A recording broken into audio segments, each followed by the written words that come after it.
The engines were cooling when a tiny fist tapped the clubhouse door. Captain Vaughan Stone Mercer opened it to find a barefoot black girl hugging a frayed backpack.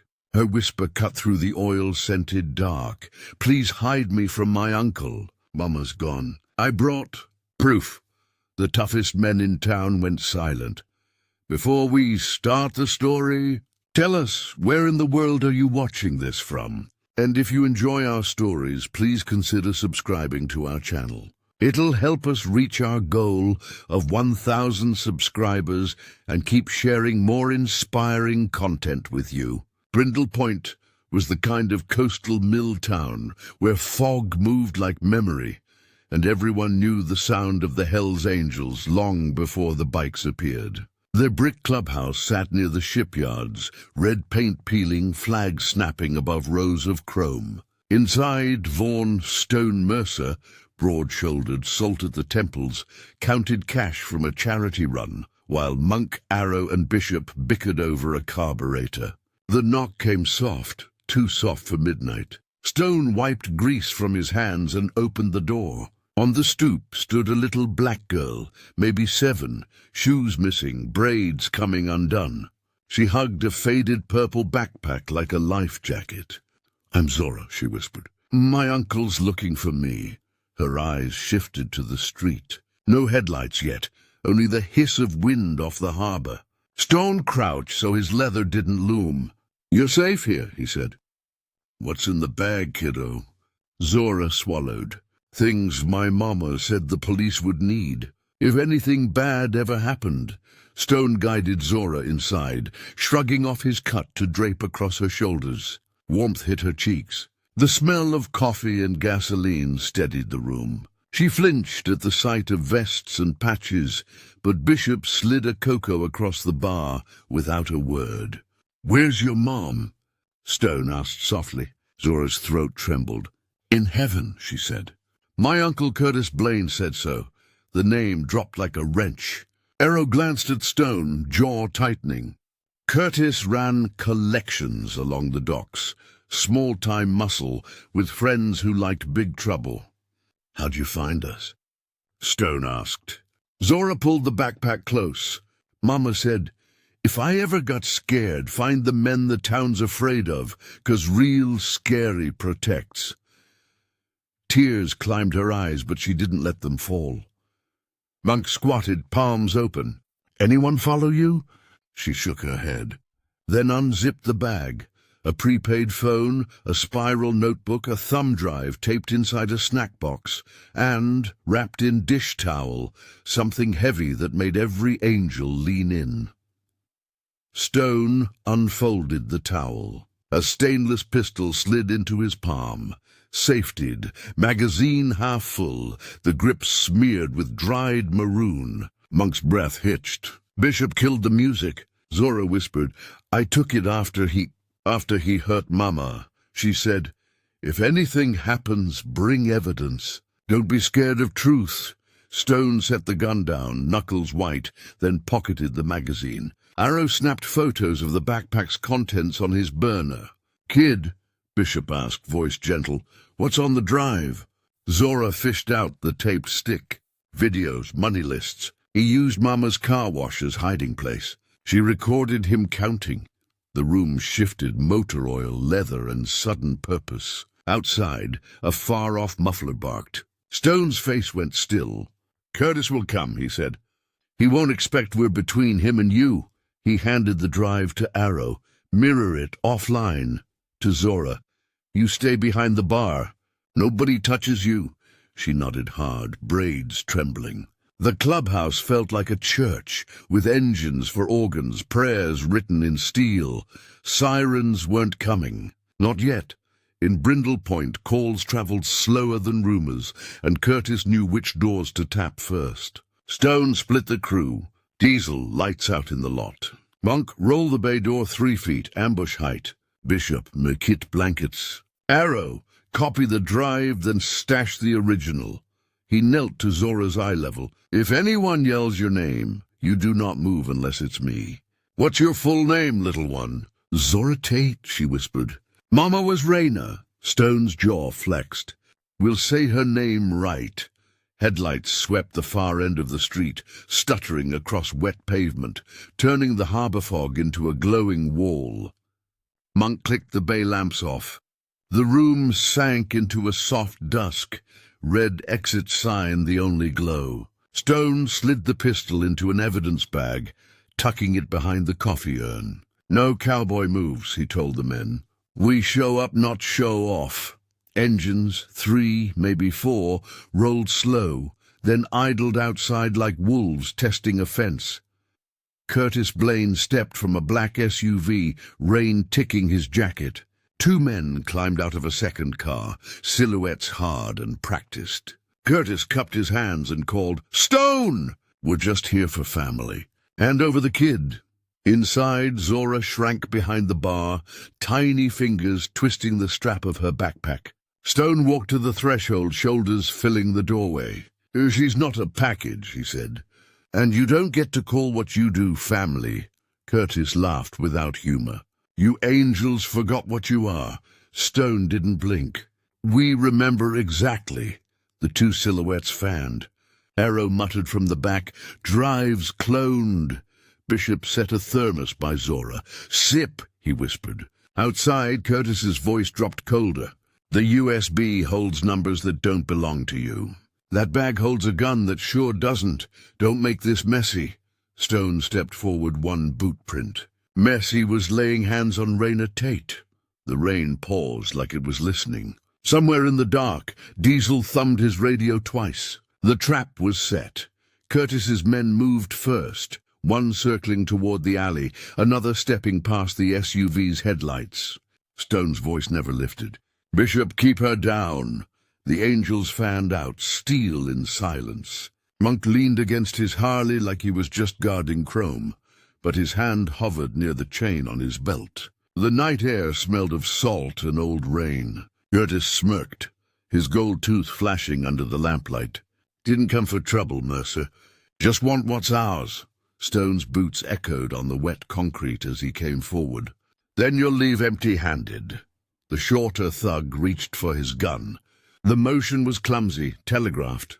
Before he cleared the holster, Diesel stepped from the shadows and slammed him against the SUV hood. The noise cracked the fog. Chaos ripped open, metal shouting, the thud of fists. Inside, Zora clutched her backpack to her chest, whispering prayers into the fabric. Stone drove Curtis backward, pinning him beneath the neon glow of the flickering open sign. "Your sister begged for help," he growled. Curtis spat blood, smirking through it. "She was weak." Stone's eyes darkened. "No, she was brave. You're what she saved her daughter from." Police sirens finally screamed somewhere distant, faint against the storm's growl. Stone stepped off Curtis, letting him gasp in the puddles. Diesel and Monk dragged the other 2 men toward the fence, zip-tying wrists before they could rise. "Don't kill him," Stone ordered. "Let the law see what real evidence looks like." Bishop called from inside. "Kid's okay, boss." Relief flickered, but only for a breath. Curtis laughed low, the kind that slithers. "You think cuffs and cops will stop what's coming? That drive isn't money, it's proof of shipments. You just painted targets on every leathered back in this club." Stone crouched, mud streaking his knees. "Good," he said softly. "Maybe light will finally hit the right darkness." Curtis froze at the tone, flat, final, unstoppable. The patrol lights arrived, just as the angels stepped aside, hands visible. Officers stared at the sight, known bikers guarding a child instead of breaking heads. One asked, "What the hell happened here?" Stone handed over the bag with calm precision. "This," he said, "is a confession from a dead woman. Don't lose it." Then to Zora, "You did right, kiddo. Your mama can rest now."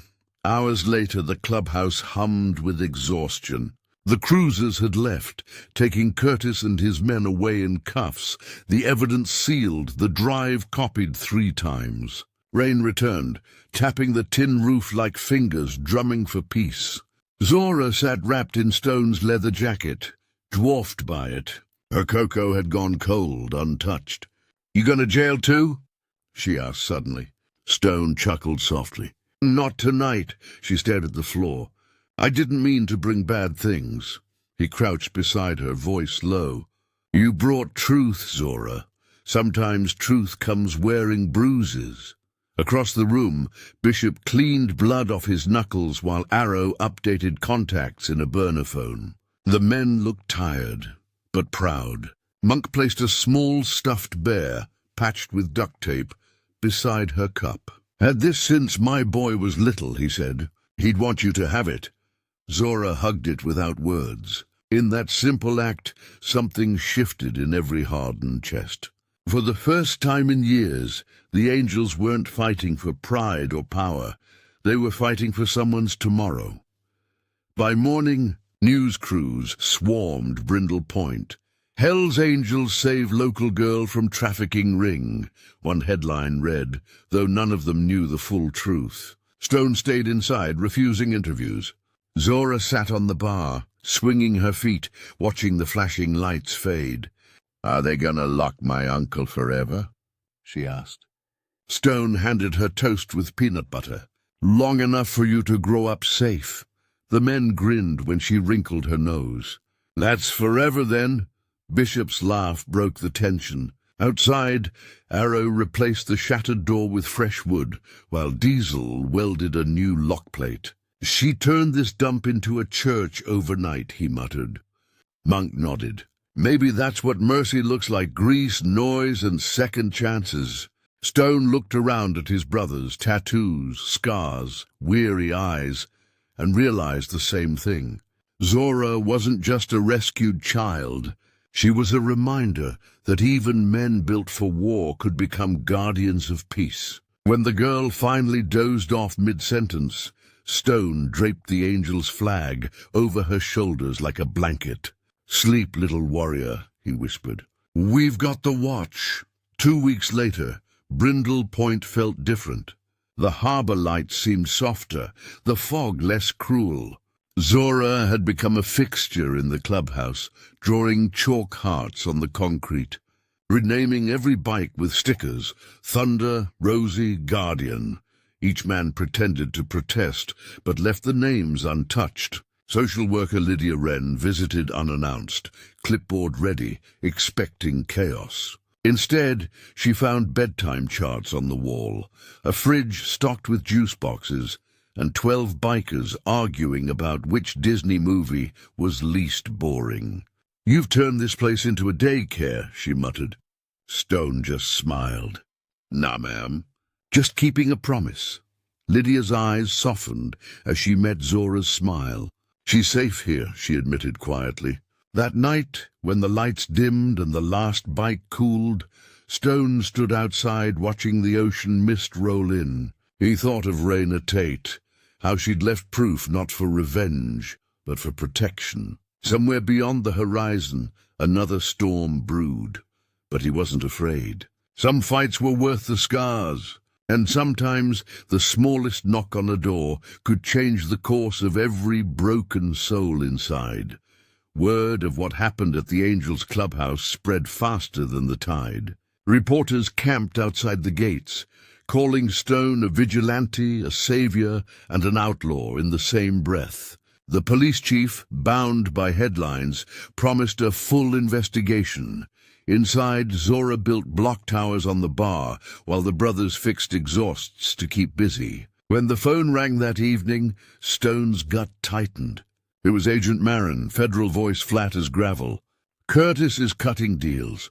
That drive implicates more than him. You're on someone's list now, Captain Mercer." The line went dead before Stone could answer. He looked around the room, the men laughing softly at Zora's jokes, her crayon drawings taped above their patches, and knew they'd become family without noticing. "Lock the gates tonight," he said quietly. "No rides till I say." Monk frowned. "You think the cartel will move on us?" Stone met his eyes. "They already are." He knelt beside Zora, adjusting the stuffed bear's bow. "Tomorrow you start school, kiddo. We'll handle the rest." She nodded. unaware that outside headlights flickered at the edge of the fog, too slow, too quiet. Watching. The next night felt heavy, even before the rain returned. Bishop stayed by the window, shotgun hidden beneath a folded rag. Arrow patrolled the back alley, boots crunching glass. Zora slept in Stone's office under the hum of neon. When the power cut at 2 a.m., silence thundered louder than any engine. Diesel cursed under his breath. Generators fine. Someone pulled the mains. The faint scent of gasoline crept through the vents. "They're here," Stone said. He moved like water, calm but lethal, signaling the formation. The garage door rattled once, twice, then sparks flew as a Molotov shattered near the wall. Fire rolled, licking across oil stains. Monk grabbed the extinguisher, roaring through smoke. Stone kicked the door open and stepped into the rain, eyes narrowing through flame haze. 3 shadows ran for the trucks, but Diesel dropped one with a tire iron before he made it.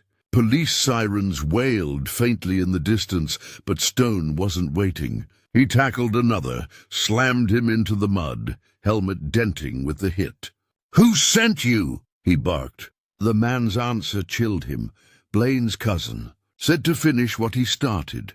By dawn the fire was out, and the attackers gone in cuffs, but the air still smelled of gasoline and burnt hope. Zora woke to find black soot on her bear's paw and cried until Bishop fixed it with duct tape. Stone sat at the bar, silent, staring at the twisted remains of their banner. "They won't stop," he said. And that drive tore a hole in something big. Monk poured coffee and sat beside him. "Then we fill the hole with light."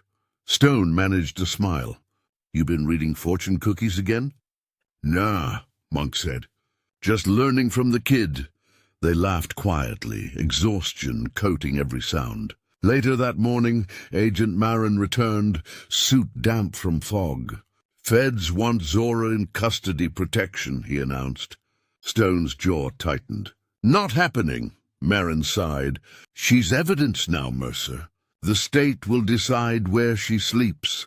Zora peeked from behind the door, clutching her bear. "Do I gotta leave?" Stone crouched low. "Maybe for a little while, but you're coming home."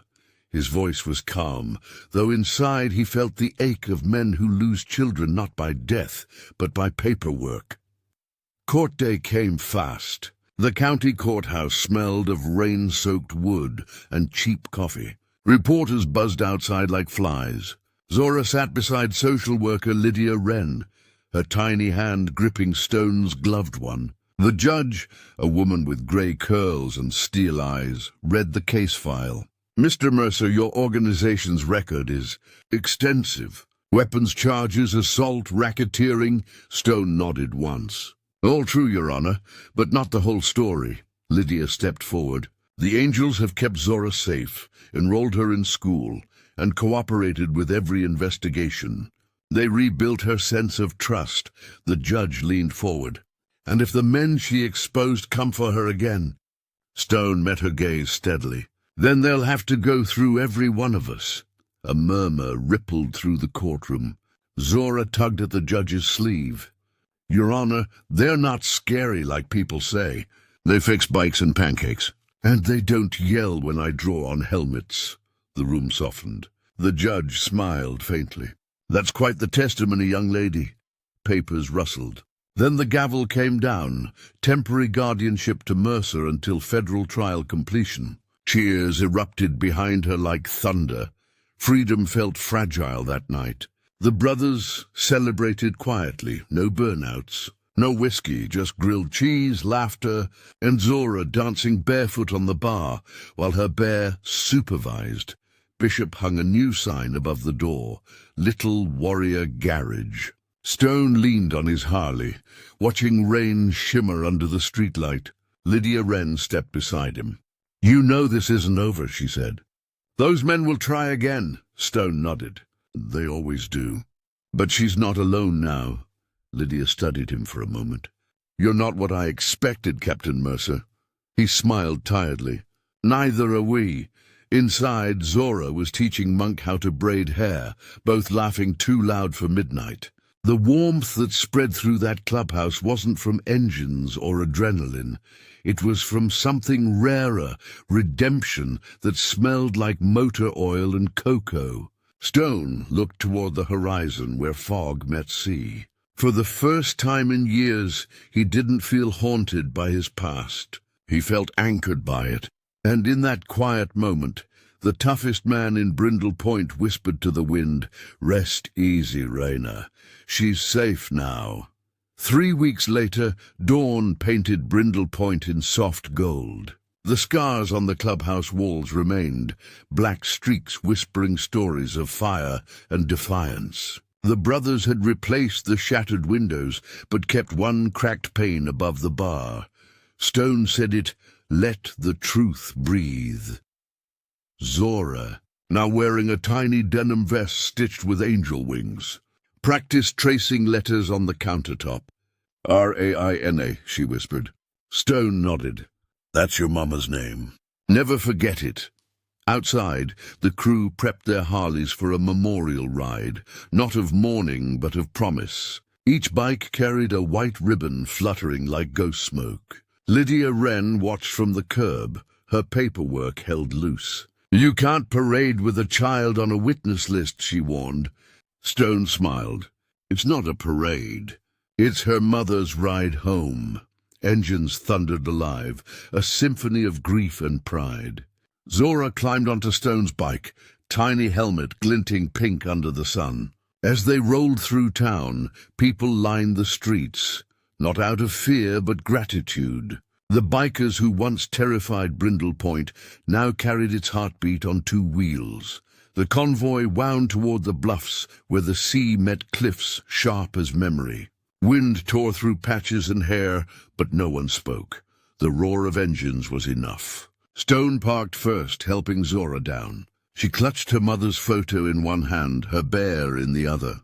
"Mama liked this place," she said softly. Monk set a single rose in the grass beside her. She picked a good view. Together they formed a semicircle, leather and denim against grey sky. Stone removed his gloves, placing them beside Raina's framed picture. "She trusted us, with the only thing she couldn't save herself," he said. "We don't take that lightly." The brothers bowed their heads as Zora released a paper boat into the sea, her drawing of angel wings sketched in marker on its sides. The tide took it gently, rocking it toward the horizon. Bishop muttered, "Ride easy, sister." Wind howled, but felt softer now, like a hand brushing tears away. For the first time since that night, Zora smiled. Small, sure. Radiant, the kind of smile that rebuilds men faster than mercy ever could.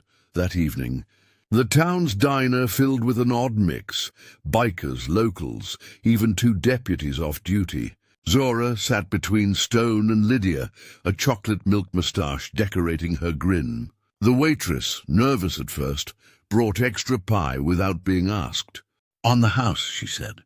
"For the little one." Monk leaned over. "See that kid? World's warming up to us." Zora giggled. "'Cause you smell like pancakes now?" Laughter rolled through the booth. But beneath the humor sat awareness.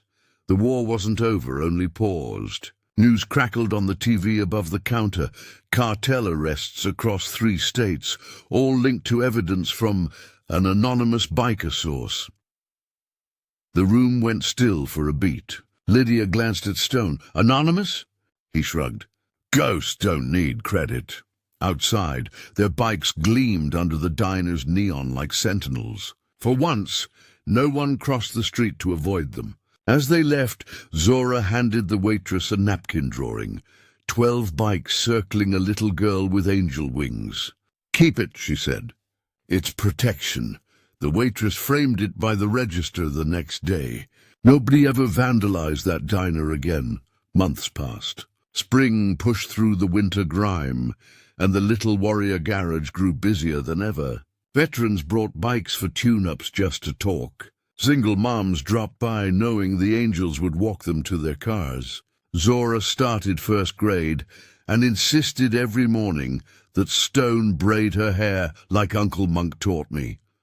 She drew the club logo for art class, adding a halo above the skull. When her teacher frowned, Zora said, "They protect people who can't protect themselves." The principal called Lydia. Lydia laughed. "Let her explain it at show and tell." That Friday, Zora stood before her class, holding a toy Harley and her stuffed bear. "These are my family," she said. "They used to be lost, but now they fix things, bikes and hearts." Across town, Stone listened to her recording on his phone, tears glinting beneath a rough smirk. "Guess we're raising a poet," Bishop said. "Nah," Stone replied, pocketing the phone. "We're raising a legacy." The roar of 12 engines echoed outside the school that afternoon, waiting to escort their littlest angel safely home. Summer came, warm and wide as forgiveness. The angels rode less, built more. Toy drives, fundraisers, school repairs. Stone hung a sign above the door. "Brotherhood builds, fear destroys." Zora painted a second line beneath it in pink. "Love protects." At sunset, the crew gathered outside the garage, engines lined like loyal soldiers. Music floated from someone's radio, an old southern ballad about home. Stone lifted Zora onto his shoulders. "You know why bikers ride, little one?" She shook her head. "'Cause when the road calls, it means someone out there still needs saving." She hugged his neck tight. "Then promise we'll go if someone calls." "Always," he said. The camera of the world would fade here, golden light spilling across chrome, a child's laughter mixing with the hum of engines, a family rebuilt from ruin. When darkness settled, the angels kicked their bikes alive one by one, heading toward the horizon, where good men still keep watch. If this story touched your heart, please subscribe, like, and ring the bell. Every share helps keep stories of courage, kindness, and loyalty alive. Remember, but not all angels have wings. Some ride Harleys and guard hope on the roads we forget to see.